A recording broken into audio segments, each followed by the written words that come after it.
Ladies and gentlemen, welcome back to the Moonshot NFT Podcast. My name is Elliott, and I'm joined by my wonderful co-host, Matt, and we are here to break down the cryptic world of NFTs for the everyday investor, so you can learn a little bit about them without all of the confusing jargon and BS. Now, on this episode, we want to talk a little bit about blue chip NFT projects. What the hell are they? What the hell does blue chip mean? And why should you care? And so I want to start this podcast by sharing a tweet that I saw from Jumpman NFT. Shout out to him. But so this is some really interesting stats about NFTs. So up until this point, 23,893,844 NFTs have ever been sold on Ethereum, the blockchain, as of, this week. Those NFTs, there are 28,465 unique collections of NFTs that have had at least one secondary sale, meaning that someone else other than the owner has actually bought them. Mm-hmm. And of those 28,000 collections, only 164 of them currently have a floor price of over 1 Ethereum.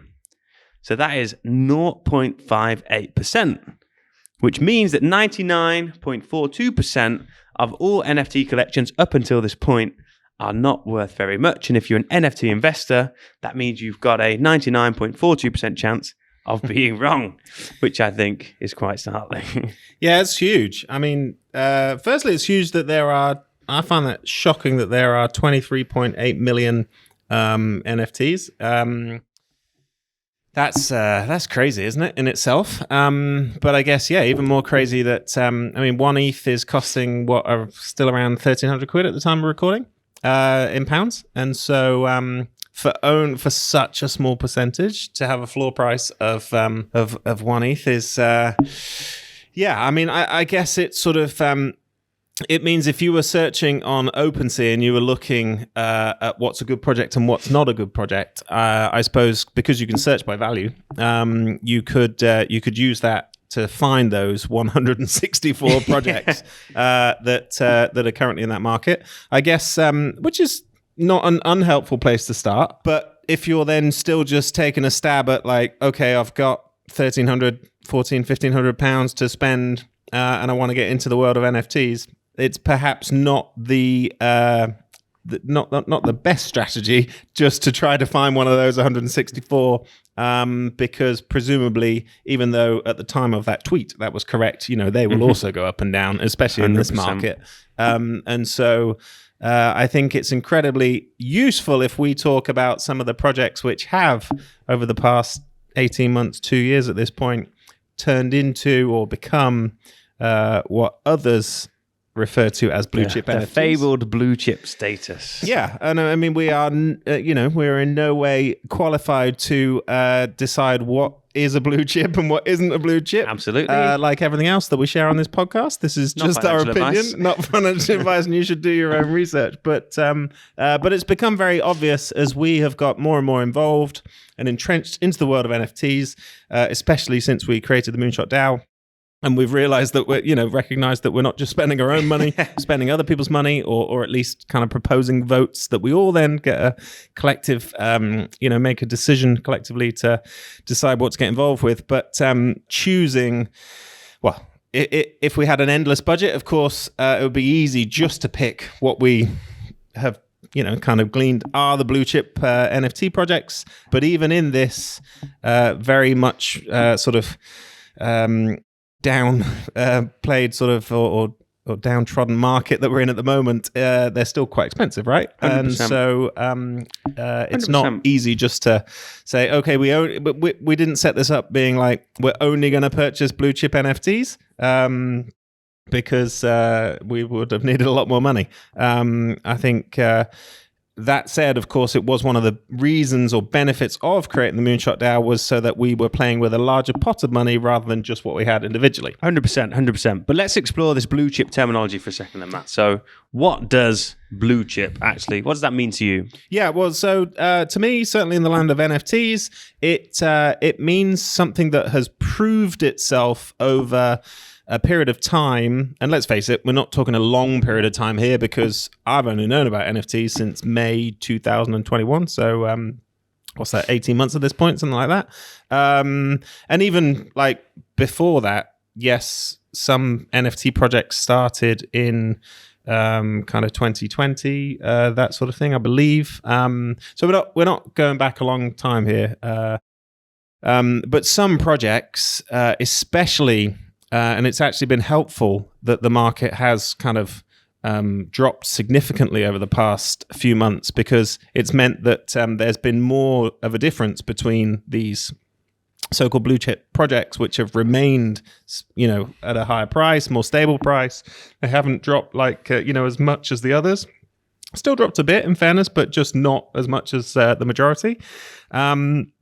And so, yeah, to me, it means like this handful of NFT projects that just get discussed a lot, get referred to a lot. If you listen to other podcasts, which if you're listening to this, I'm quite sure you'll listen to other podcasts about NFTs as well, hopefully. So you'll hear this, and we're going to go into a few examples of blue chip NFT projects shortly, but they are the handful that get referred to that people have done extremely well on over the last 2 years, like life-changing money in some cases because of the boom that happened throughout sort of 2021 in particular. But there is so it kind of in layman's terms, there's just a significant difference between these blue chip NFT projects and any other NFT project. 100%. Yeah, I think it's safe to say a blue chip NFT is a term that refers to a well-known or established NFT project that can be seen as more of a long-term investment rather than a quick flip. And so, compared to most NFTs, blue chips are considered to be a little bit more stable and perhaps slightly less risk. They've been out in the marketplace for a decent amount of time. There's clearly a steady demand for them. And so, therefore, more likely to be a less risky investment. And so it is clear to make a distinction, though. The blue chip terminology, many of you investors will obviously recognize that from being in the stock market and talking about blue chip companies. It's a very common term. And so the use of the word blue chip in the world of NFTs is slightly different to that of blue chip stocks in traditional investing. Because in the traditional investing, blue chip refers to, a company that has a proven track record over a very long period of, years and even decades in some cases, and it's considered to be a very, very reliable investment. And so I loved finding out this fact because I learned this today, but that the term blue chip actually originates from a classic 3-color poker set, where within that set, the blue chips were the ones that held the highest value. And so, generally speaking, blue chip stocks or companies are seen as safe. Think of your Coca-Cola, Walmart, IBM, Disney, all these big companies that you'd have no bother putting your cash in, knowing that they're going to likely go up over the next few years. And so when the NFT space was established and obviously boomed over the last 12 months, these blue chip NFTs quickly rose, but it does have a slightly different meaning due to just the infancy of the sphere as a whole, right? It's only really been the first NFTs were made back in like 2017. So the whole thing has only existed for a fraction of the time that, of course, companies and stocks have. And so given that these, there's certain original NFT projects like CryptoPunks, which were one of the first projects to ever be created. These are what are seen in many senses as these blue chips, as it's been proven to hold its value and has some sort of historic heritage to it. But of course, this term is used quite liberally, and with NFTs, the landscape changes very, very quickly, and so projects are quite quick to be labeled as NFTs in some terms. I've seen, ones have come out and they've had so much hype around the launch that 3 weeks into their existence, they're being called blue chips. And of course, what we're also seeing as well is how, we're in a downturn market at the moment where there's a bit of negative activity. And so things that once were blue chips are beginning to fall off their pedestal. And so it's a constantly changing environment. Which is also why I think you have to take it with a pinch of salt, right? Because the ups and downs and the short-term nature of what you've just said means, of course, officially, to most people's understanding of what blue chip means, that means they can't be blue chip because they are going up and down and they are changing. So it's definitely proceed with caution in terms of even the founders of these blue chip projects themselves would say,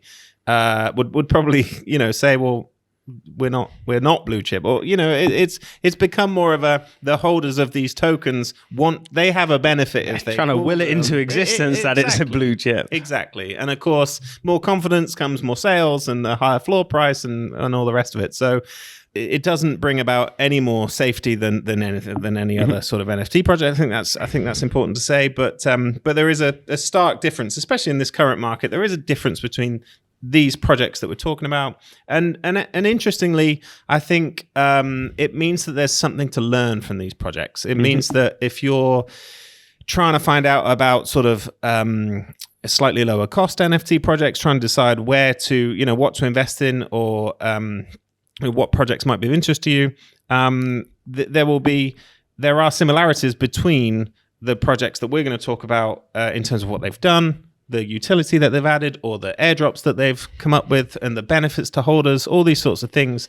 There's a similarity to them, which I think gives them, this kind of status. 100%. That they have. I think that's a very good point, because I think all of these NFTs that have acquired this somewhat dynamic blue chip status typically tend to be ones that have not just done one thing right, but they've done a sequence of things right, which has set the project apart, enabled it to have some success, and then ultimately inspired many of the projects that have come after it. So I think a very good point. So Matt, thinking of blue chip projects then, let's start talking about some. What are the first ones that spring to your mind? Yeah, so the most obvious, you've already mentioned it, CryptoPunks is I think probably the best example of a blue chip NFT project, primarily because it is one of those original few, and so there's a longer time frame and history to it, which means that there's like a core group of people. If you were involved when CryptoPunks minted, when that project first began, which is way before like we got involved, for example, you were like a proper OG. You were most likely in the crypto world more so than NFTs, because I think certainly from my understanding, the majority of people that would have minted a CryptoPunk back in the when that originally began would have been tiny, because think how relatively niche NFTs are in the present day. Imagine that back 2017, 5 years ago. Absolutely. But it has been one of those projects that has just it still is. It's proving itself in that the value is staying high. So what actually are the CryptoPunks? Well, the CryptoPunks are they are a selection of it's a project of 10,000 NFTs. They are all pixelated images of either men, women, aliens, zombies, apes, I think, with a rarity, so they have different traits. So and some are more rare than others. So aliens and zombies and apes are most rare. There's only a few of them, a handful of them in the total supply of 10,000. And then there's slightly more women than there are men, I think. I'm not sure. And they all have, they have different headgear, different glasses, different colored skin, different traits, which makes them some more rare than others. Because you have a CryptoPunk as well, don't you? What is your CryptoPunk like? So our CryptoPunk is a lady punk. So she has, she's a she, and she has an orange beanie hat and a pair of black very sunglasses. I liked her and sort of wanted to choose her because I like the orange beanie hat. Mostly because G Money, who is someone I follow in very closely, certainly with his podcast and stuff. G Money he bought a CryptoPunk, which is an ape CryptoPunk, which he paid over $3 million for, I think in either late 2020 or early 2021. But it is his avatar, his persona, so he doesn't. He has become the CryptoPunk, so he doesn't show his face on all of his YouTube and podcasts and even in-person events when I didn't get to see his talk at VCon, but he apparently he was in a box and so you didn't actually see him. He has his CryptoPunk is his head, and that does the talking like a Snapchat filter lens kind of thing. Love that. And his ape has the same orange beanie, so that's what I liked about bit of inspiration. Our punk. Because so he bought his one for $3 million, but of course it was an ape one, which is obviously very rare. Yes. How much did you get your one? 60. Just under 70 ETH, I think it was. Yeah, so ours was much closer to the floor at the time. But why did we do that? I mean, for us, I guess it's because it's become a slightly safer bet and a project that I think because of the number of people and the kind of caliber or credibility of people that have endorsed the project and kind of celebrities in particular that have invested in a CryptoPunk and use it as their, PFP on social media, their profile picture, and actually just represent themselves by their CryptoPunk, sort of has made it very popular. It's kind of meant that even people outside of the world of NFTs may have heard of CryptoPunks, more so than they would have heard of several other projects, So, punks, yeah, and some of them have gone for crazy money, like in the sort of tens of millions, I believe. So what do you think has caused these CryptoPunks to get their blue chip status, but ultimately, be worth this much in the open market? The fact that it is one of the first NFT projects matters a lot. Historical significance? Yeah, absolutely. I think that is incredibly important. It's been the main project that has led the way for others to follow. If you think about Bored Ape Yacht Club, if you think about Doodles, World of Women, all of these 10,000 supply PFP style projects, the rarities traits, and the traits and they're all modeled off of CryptoPunks, essentially. It was very similar. And interestingly, all those other projects, especially Bored Ape Yacht Club as a good example, they have then added more stuff. They've airdropped their holders the chemistry club mutant serum to create their second kind of series, the mutant apes. They've added more and more and more. And through adding all these things and essentially kind of adding value to their holders, they have created more wealth. They've kind of gone up in price and made themselves, they've made their initial 10,000 supply more valuable. CryptoPunks have done nothing, but they've just increased in value because they're CryptoPunks.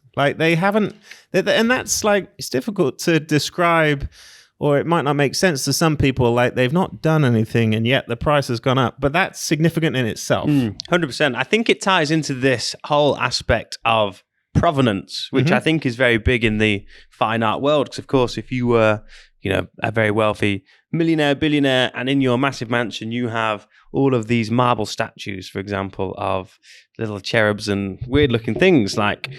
The reason why a lot of wealthy people buy this sort of stuff is not because they just like this little marble statue, but it's the provenance that it carries. It's the fact that this was a marble statue that was actually created back in Rome hundreds of years ago, and it carries this real historical significance. And I think when it comes to CryptoPunks, there is this real provenance that these guys created, the two guys who formed the company Lava Labs, who made these CryptoPunks, who they were just experimenting around, and then birthed this collection, which has gone on to have such an influence on the whole sphere of NFTs, is just a very historical thing. And so, as you say, they've not done anything really since, and they just have grown in value thanks to, I think, the cool nature of them. Yeah. They are very iconic. You see they're very unique and different. So when you see someone with a CryptoPunk profile picture, which is what a lot of people do, that in and of itself is, they've established this intellectual property there, very recognizable.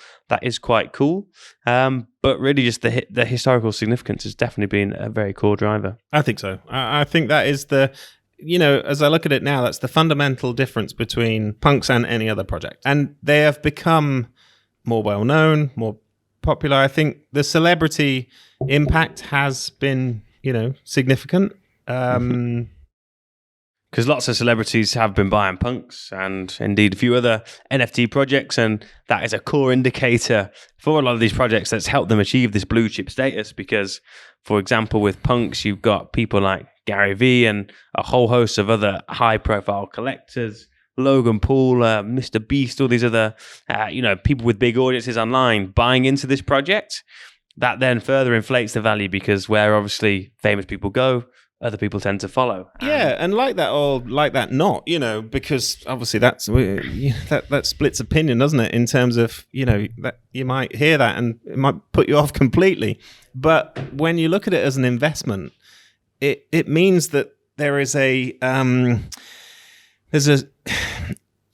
a small group of people, or it puts you in a kind of collection, a club of people that lots of people want to be in. Mm-hmm. And there's only ever going to be 10,000 of them. And so if they remain, sought after and popular and significant, then they are very, very likely to only go up in value. Mm-hmm. Which, when we're talking about, investments, because certainly that's what I see it as, that matters. Seems like a very solid investment. Yeah. 100%. I think one other good blue chip project that I think will be good to talk about is the Bored Apes, the Bored Ape Yacht Club as they are known, because they are one that really exploded on the scene. They were very much inspired by CryptoPunks, and they've grown so big that they've actually acquired and bought out CryptoPunks, which was very, very cool to see. Yeah. But so we both had a bit of exposure to the Bored Ape universe. You definitely a lot more than myself. But that was a collection of 10,000 profile pictures. They are these pictures of monkeys that, again, they have different colored backgrounds, different colored traits, so different hats, different fur, different glasses, facial expressions, etc., etc. Very much inspired by the CryptoPunks. And I think they were quite a unique aesthetic, which brought attention to them in the beginning. But then the traction they built within their own community, it just seemed to snowball, and all of a sudden they had this meteoric rise. Because how it was, the CryptoPunks, back looking into 2020 now, was like the one collection that, because of its historical significance and the fact it had been around for a few years and was basically the only collection that had been around for a few years, had a lot of value. And so that was like priced super, super high, way out of everybody's reach unless you've got serious cash. And then the Bored Apes came along, and you could get a Bored Ape in whenever they came out in April 2021, around then, for 0.08 ETH, which was $200 or something. Yeah. So very, very low barrier to entry. And what we saw was this very slow initially rise, but it just gathered momentum until they were worth well in excess of 150 ETH at one point. And they were the only collection that has ever flipped the CryptoPunks. Yes. And what we mean by that is they were valued, the floor price of the Bored Apes became higher than the CryptoPunks. And no other collections ever really got near that. And so it was just a fascinating story. And a big driver of that was how lots of celebrities got involved, because we've had people like Eminem, Snoop Dogg, for example, a whole host of very famous sports people over in the US, lots of basketball players, and all manner of people getting on board and buying these apes, which meant more and more people wanted to get involved. And of course, there's only ever a limited supply of 10,000, which meant as this demand was growing and the supply was staying exactly the same, the price just kept going up. Yeah, and one of the big differences at that point between apes and punks was that if you owned an ape, so if you owned a Bored Ape Yacht Club NFT, then you also owned the IP for that ape. So it meant that you could use that ape and create a business off the back of it, or if you had already had a business, you could use the ape to kind of front up your business, if you like. So I think one of the best examples that I've seen is a new restaurant that opened up, I think it's in LA, might be wrong, called Bored and Hungry. It's like a fast food burger restaurant, as I understand.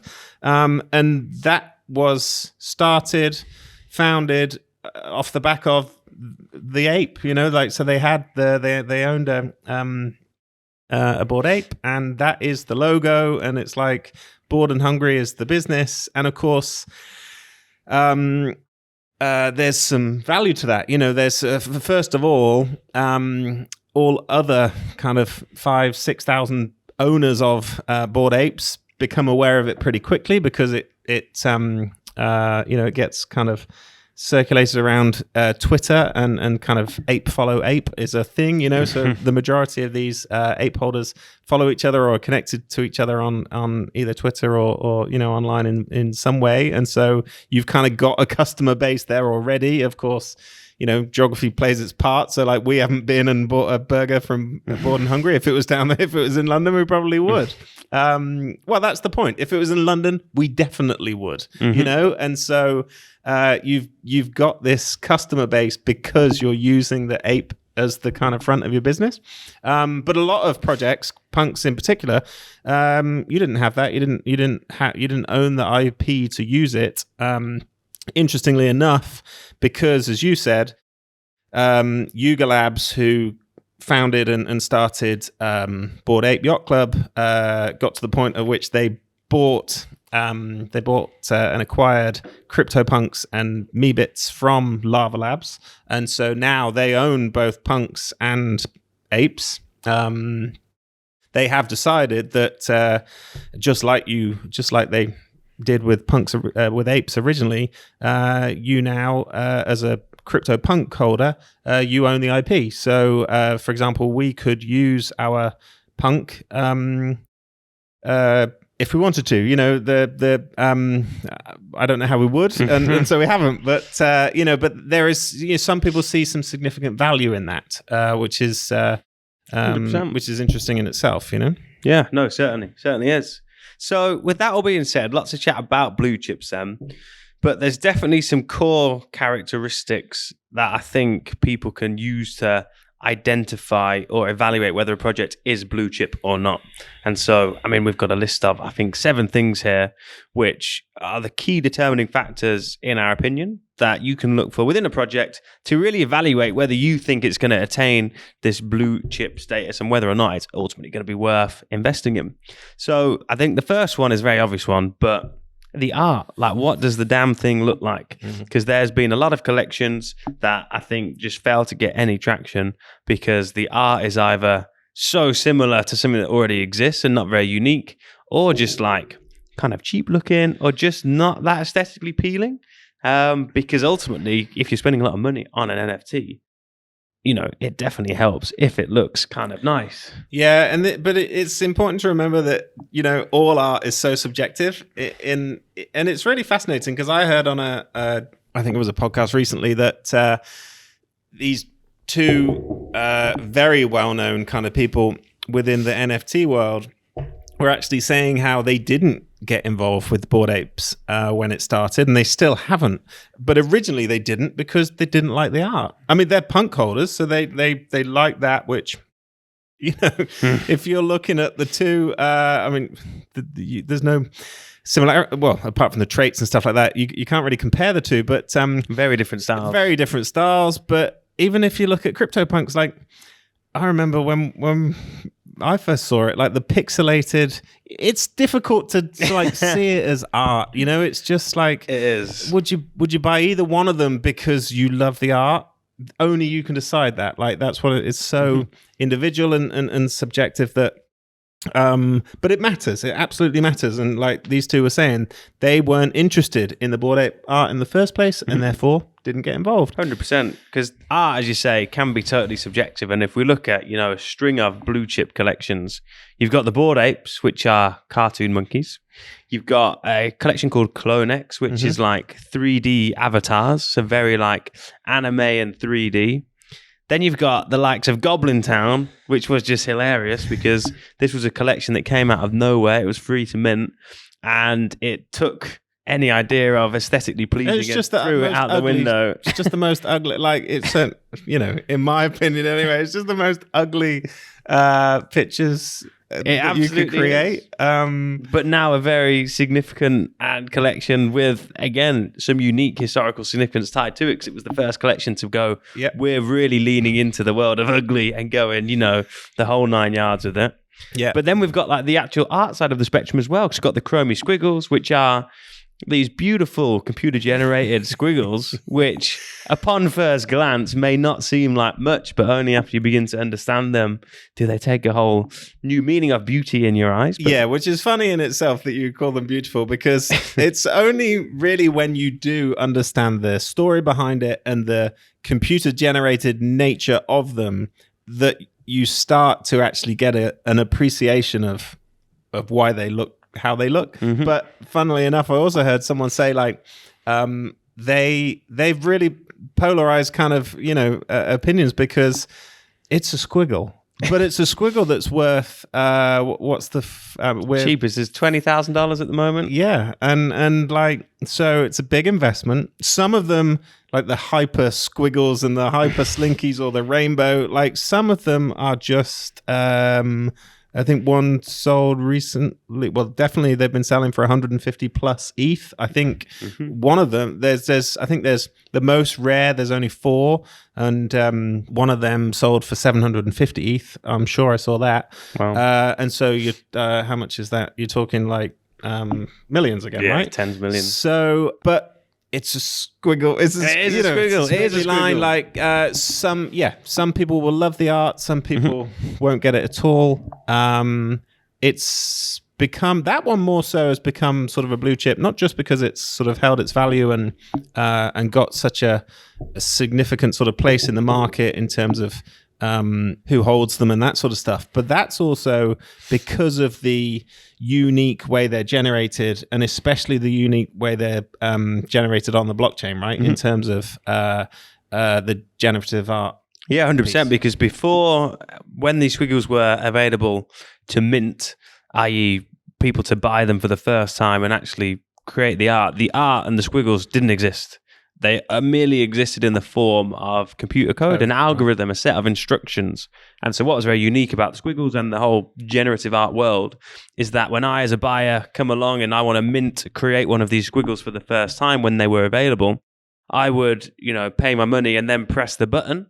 And when I pressed that button, the computer would run these set of instructions with an element of randomness within it, and it would create a squiggle. So you would, in essence, birth the art in that moment by pressing the button, running the instructions, and so you created a very unique squiggle. And what is even more significant about it is that because that squiggle exists as a set of instructions, as a set of code, the whole thing can actually be stored on the blockchain, which is very unique because most art, for example, the Bored Apes, the actual picture of the Bored Ape isn't stored on the blockchain. It's an ownership tag, and the image is actually stored in a server elsewhere. So that was another little unique aspect of the squiggles. I only recently found out as well that there's still several hundred, or at least 200 or 300 squiggles that haven't been minted, because the whole collection has not been is not all been minted yet. And I heard the founder saying that like he's 100 of the remaining ones, like 100 are going to his children for sure, and then there'll be a couple of hundred left, and so it's interesting, like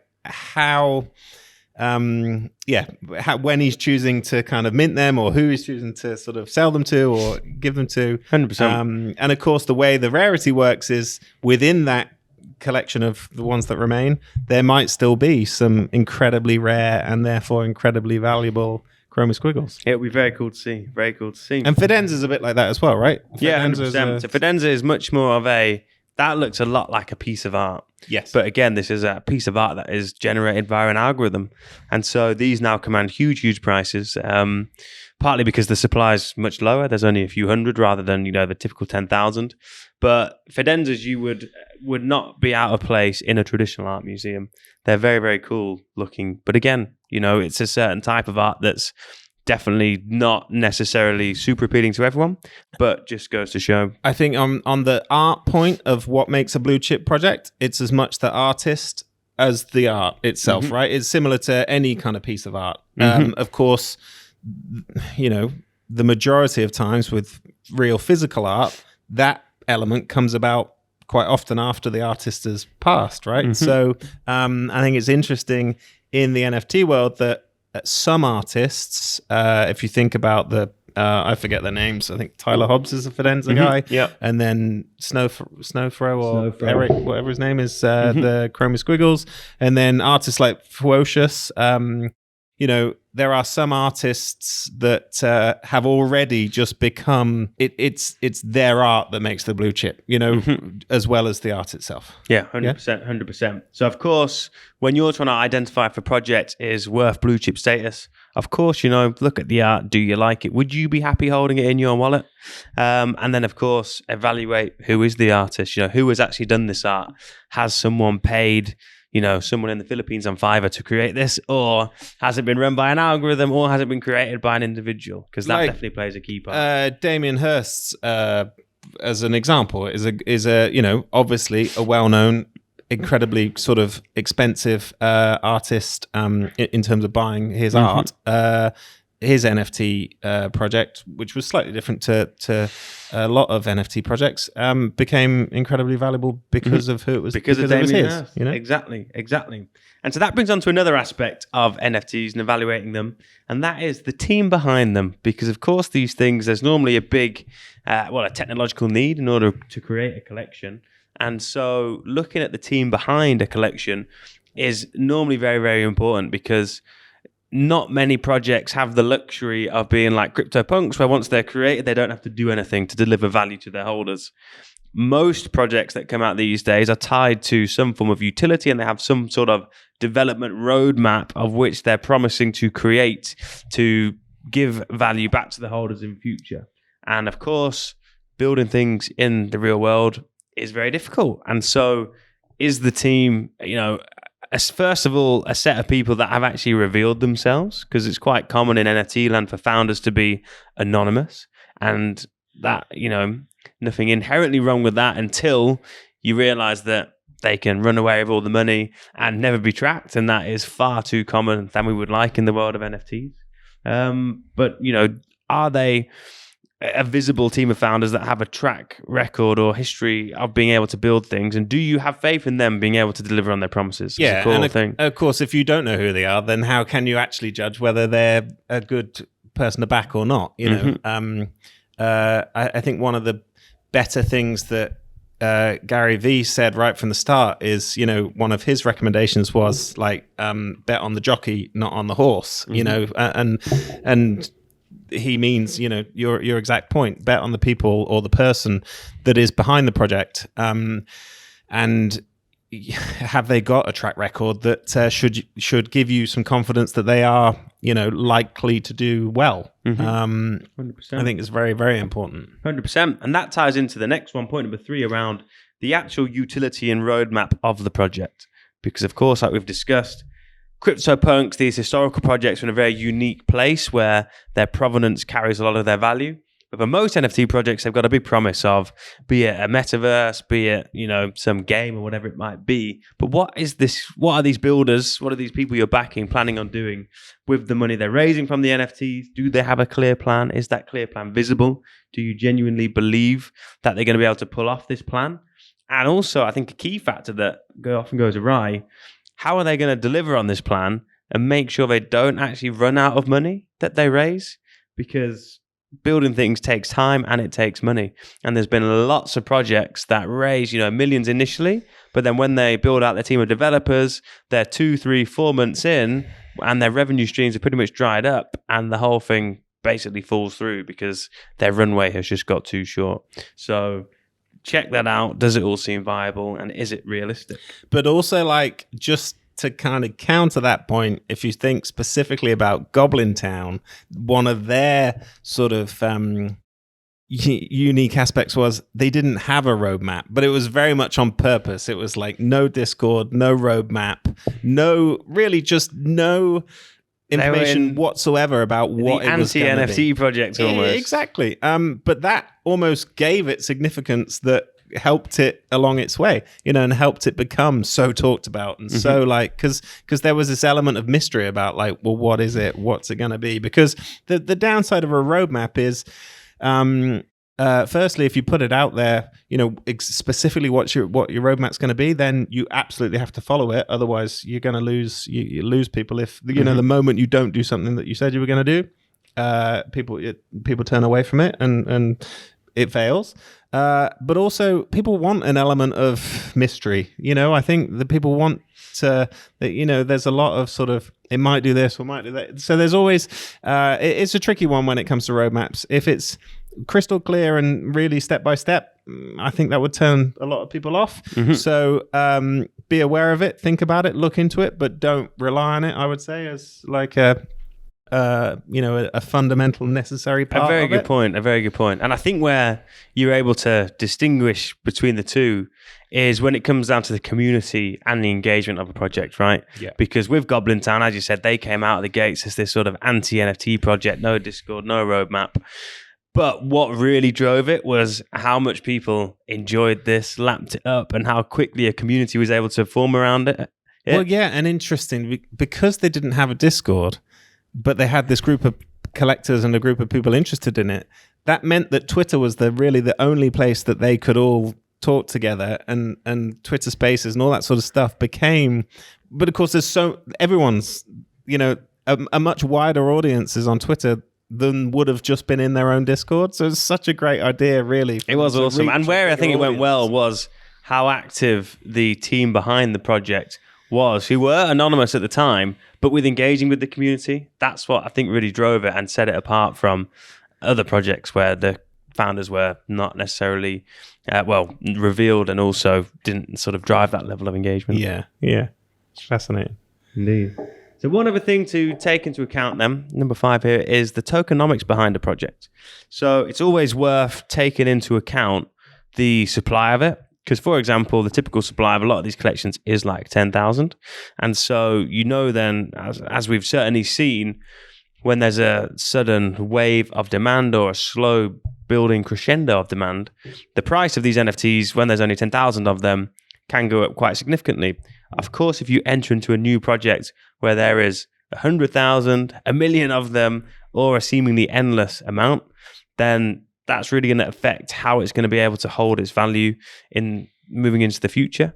And so something you definitely want to keep your eyes on. Absolutely. And it also, so the main project that I'm thinking about now in relation to that specific point is Bored Apes. So because I heard this recently, or I read this recently, someone had just shared this on Twitter. If you think about it, Bored Apes, their original 10,000 collection, at the time, and this is a couple of weeks ago, had a floor price of, I think it was 80. It was around about 80 ETH.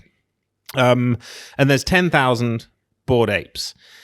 They've already got their kind of series 2, if you like, which is the Mutant Apes, of which there's 20,000. And if you start to look at other projects like any number of them, World of Women, VFriends, they're all on their kind of second series now, which generally is double the quantity of the first series, right? So, but again, that's kind of because they're all following what Bored Apes did, sort of thing. But Mutant Apes, so there's 20,000 of them, but the floor price was more like 13. And of course, so what this guy was making the point, it would make sense that the Mutant Apes were sort of half the value of the Bored Apes because there's twice as many of them, but they're still significant because there's only ever going to be 10,000 of the original Bored Apes and there's only going to be 20,000 of the Mutant Apes. And so to get sort of, as an investment opportunity, it would make sense that as the market sort of, whenever it does bounce back and start to increase in value again, there would be more potential upside, potentially, in a Mutant Ape because there's, it should be, or, one way of looking at it is it should be kind of each one should be half the price of a Bored Ape. So that would make the floor price should be like 40 instead of 13. So it's worth thinking about that and looking at that in terms of supply and the price, in comparison. And it's also interesting to build on what you said around Snowfro, the guy behind the Chromie Squiggles, and how the 100 squiggles that haven't been minted yet, he's going to give those to his kids. And that's a very common thing in other projects that the team behind the project obviously gets a hold a certain amount of the NFTs. So it's always useful to do a little bit of digging and see, what proportion of the NFTs are going to the team. They're normally very open about that sort of stuff. But just to make sure that there can't be a day where, say, if the team held, 50, 60% and the price went up, that the team could then, totally flood the market and, destroy the price of the collection. Right, but moving on then, the time and development that goes into an NFT project. Because now we've seen both sides of this, but typically what tends to happen is that long, relatively slow organic growth has preceded all of the big blue chip NFT projects that we've seen have these truly meteoric rises over the last 12 months. And typically the projects that burst onto the scene very quickly and then launch with a big wave of hype, typically, some of them have done well, but by and large, they're the projects that have done less well. What's your take on that, Matt? Yeah, I mean, definitely. I think the challenge is sometimes you can't tell, but you can get a gut feel sometimes that the ones with so much hype. If you think back to the Mechaverse one, that there was so much hype around that in the sort of 2 weeks leading up to it, and people threw so much money back. I mean, Logan Paul, who we talked about on our last episode, he spent over 800 ETH or something. No, it wasn't that much, but it was several $100,000 anyway on one of them, and it's just worth nothing now. Like I think he mentioned in his project how he'd actually just used it as like tax write-offs kind of thing, and just taken the loss. But that project as a great example, so much hype, like red flags, should have been, and I think unfortunately it was just a victim of too much hype. Because it was right in the peak of NFT mania, and it was quite a cool looking collection that had very cool, unique 3D visuals at the time. All the pictures looked very much like Transformers, shall we say. And it just got so insanely hyped that there was, even if they delivered on everything to the nth degree, I don't think there was any way it could have lived up to people's expectations. No, but as a result, there was no long-term feel to it. There was no sort of, we've been working on this for you compare that to some of the, World of Women, for example. You follow Yam, the artist behind World of Women, you can tell like the amount of time, effort, work that's going into that project. And not only that, there's just a completely different angle, like the amount that they support charities and give money to the causes that they're kind of supporting. It's a completely different approach. And so these sort of short-term, big hype, the benefit of hindsight makes it very easy to talk about it now, but there is, this kind of scammy feel to it. It's just one thing to look out for, isn't it, I guess? 100%. Well, that brings us on nicely to the final thing to look out for, and that is the marketing behind a project. Because I think this is really a very easy way to detect projects that aren't going to do very well, because there's lots of typical ways that NFT projects try and market themselves when it's clearly just a cash grab rather than a project with a long-term view trying to build something very special. Because of course NFTs, big bubble that occurred over the last 12 months, lots of money flooding in. Where the money goes, people come soon after, along with a whole bunch of scammers and people looking to capitalize on it, and the bad actors of each sector. And so particularly because a lot of NFT chat takes place on Twitter, that tends to be the place where all of these projects build a following in the run-up to the launch and, engage with the community and so on and so forth. And so a really telltale sign of a project that's likely not going to get a blue chip status is if it's, a newly created Twitter account that's quite often running a whole host of Twitter ads advertising them in, because typically, every good project that we've seen develop blue chip status, I don't think has ever ran paid ads to have to get people to mint it in the first place. No. But also looking to running lots of excessive giveaways. Now, giveaways in and of itself, there's nothing wrong with them, and there's lots of blue chip collections that have done giveaways. But it's kind of obvious when there's projects that are leaning on the giveaways as like the sole driver of interest in the project, because the actual core values of the project is not enough to warrant the interest in and of itself. I don't know if you've seen a similar thing. Yeah, absolutely. I think that you can tell, and normally it's when other more significant sort of projects that already have a following do partnerships with them, right? That they are the ones to look out for, because if they've already got that person's vote or that person's kind of support, you can just have a bit more confidence that there's, the right team behind it, or it's the right project to get to be involved with, because they're clearly having conversations with people that, you've already got some faith in or trust in and all that sort of stuff. There's also opportunities there because, that makes me think of one of the VFriends characters in Gary V's collection, the mink, whatever the mink is. I can't remember the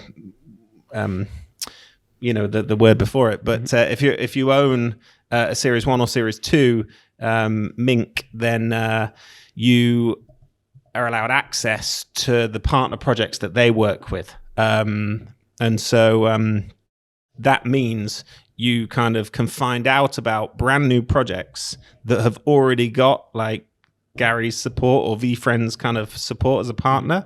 The Mint Mink. Mint Mink, is that what it is? So I should have guessed that because that's what the utility is. So so they've added this utility recently that, if you're a token holder of a Mint Mink, then you'll be given access to these sort of brand new projects that have already got their support, which is in a world of, let's go right back to the beginning, in a world of 23 million plus NFTs, that only less than 200 are doing sort of, okay, or sort of might be worth a bit of investment. You need some help. 100%. But it does perhaps, help us to just remind everyone that there are new projects starting all the time, and any new project has the potential to become a blue chip project. 100%. So it's going to be interesting to see how that evolves. And so to close off this episode, Matt, I think it's important to touch on the fact that right now is a very interesting time, because it's arguably the best opportunity at the moment that there has been in the last 12 months, frankly, ever in a lot of cases, to start acquiring and purchasing some of these blue chip NFTs. I completely agree. I think the challenge with it is it's the best opportunity there has been in the last 6 months, 9 months, but potentially there's a better opportunity in a month's time or 2 months' time. Who knows kind of how low things are going to go. And that's what makes, decision-making in this market, much as it does in any sort of investment market or even like, property market. When's the right time to, to buy a home or that sort of stuff, especially in this moment of everything feels like it's changing. There's a lot of uncertainty. But it means that there are opportunities all around us. New projects, existing projects. It's a great time to be a buyer, I would suggest. When I think about what we're looking to acquire with the Moonshot DAO in particular, we have more options right now than we did 6 months ago for sure. More within our kind of price point, and that's exciting, really, to have those conversations and decide what is the right one to buy. And so there are so many opportunities to kind of get involved with at the moment. Exactly. I think it's a very exciting and good time to be learning about NFTs, to be discovering about these blue chips and exploring, this handful of projects that are around still that are holding some value. And if you are looking to even make some considerations around buying some NFTs, looks like there might be a bit more pain over the next few months or how everything's looking, but really from a long-term standpoint, if you think about it, it's an exciting time. A good aspect of this, if you try to look for positives, it means that anyone in it just for the money or just for the short term sort of, sell a load and take as much money as possible, they're going to be a lot less interested right now. So that should mean, anyone that's persevering, plugging away, still kind of putting the work in to make their project a worthy investment, there'll be fewer of them around in a month's time, 2 months' time. So it's a fascinating time to be involved with it, I think. Lovely stuff. Well, look, we hope that's useful. We hope your education and knowledge around blue chip NFTs has improved after listening to this episode. And thank you very much, Matt, for joining me. But as always, to the moon.